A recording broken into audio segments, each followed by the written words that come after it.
Koe lotu whakaaho kia whakaloto lahi ma whakatua meli me wholofola. Ka veinga, oua e manatua. Potu wholofola sa me fitu hiva ves palu ke hiva. Oua e manatua ai kovi aho mau tupu anga o hili whaki mai. Ke vave ai whakawhetau laki mai a ho o meesi he oku lahi au pito e ku tuutamaki. Tokoni mai e ho mau o tua whakamoui anga te lia ai o ngongo oho huawha. Pea hamusi ki mau tolu o ufi ufi e mau hia. Ko uhipe ko ho huawha. E meni. Ke tau lotu. Eiki koe ofa a au koe moana o ku loloto.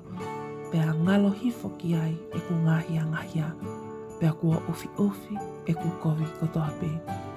Eiki lelei mo alo ofa. Malo e kei omi aho whaka ofa ma aku ka umaha hoku ki i family. Fungani e ku whakawhita i he ahoni koe koloa wholofola o kune ngao hia maupe e ku moui ke tau mo e nofolangi. Eiki o ko kau whakataha mo e lotu a e whatu sa me he aho ko eni. Oua e manatua a e kovi aho mau tupu anga o hili whaki mai. Ke vave a e whakawhetau laki mai a ho o mesi he oku lahi au pito e mau tu utamaki. Tokoni mai e ho mau o tua whakamoui anga. Io whakawhetai ko sisu ena o kune hifo pe kia he kolosi. Mea tawhi hono tātaa o ne ufi ufi e ku ngahia ngahala kotoa te eiki.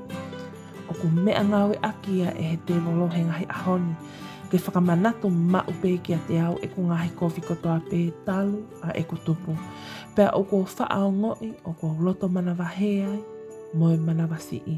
Ka e whakawhetai ko e ku tautapaia i he aho ko eni. Sisu, oua e manatua si e ku ngahia ngahala kotoa pe. O ko osi tui au ki ho o pe kia ko whakamole mole ai a e ku ngahi hia. Eiki, ngaohi e ku moui ke tuu whakapapau ko whakamole mole e ku ngahia ngahala. He funga o e kolosi io i he huafa o sisu kalaisi ko ikai ke toi manatua e ku ngahi kofi kotoa pe. Malo sisu ho o wha. Tau pe mo koe i he aho ko eni. E ho huafa pe sisu kalaisi ko koe au whakamoui. E meni. Whakamaloa ke te koe o ku ki kau mai ke talotu ho fia he hoani. Koe taha eni ai mahafu ai te volo kia teki tau tolu o ku tau pole ke tau whanonga whakaaho mo sisu. O kune whainga ke whakamanatu mai a e tau ngahia ngahala he kōhili. Pea taimi pe o ku tau toai ki ha whainga taa. Pea hange o ku tau whakakaukau tokua. Koe hoko eni koe uhi ko e ku whaihala he kōhili. Ko eni kau taratu. Ikai. Tala mai e he puna ke ia kua osi ufi ufi e he taataa ia o sisu kalaisi e tau ngahi kovi kotoa pe. Ka kua pau ke tau tui ki he pekia a sisu, pea e toki lau kua whakamole mole e tau ngahi hia. Ka pau lewa kua te eki ke tui koe ki he ne pekia mo toi tuu, pea mahino o ku kei lau pe ho o anga hala ki a te koe.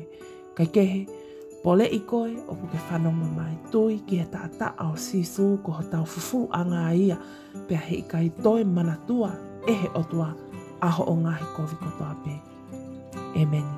Thank you to you all who have joined and subscribed to this channel. If you're new here, welcome. Don't forget to subscribe. That way you're kept up to date on daily prayers of hope and encouragement from the Bible. Also check out the description box below for all links to our social media platforms as we provide daily devotions and ministry to the youth and young couples. Thank you and God bless.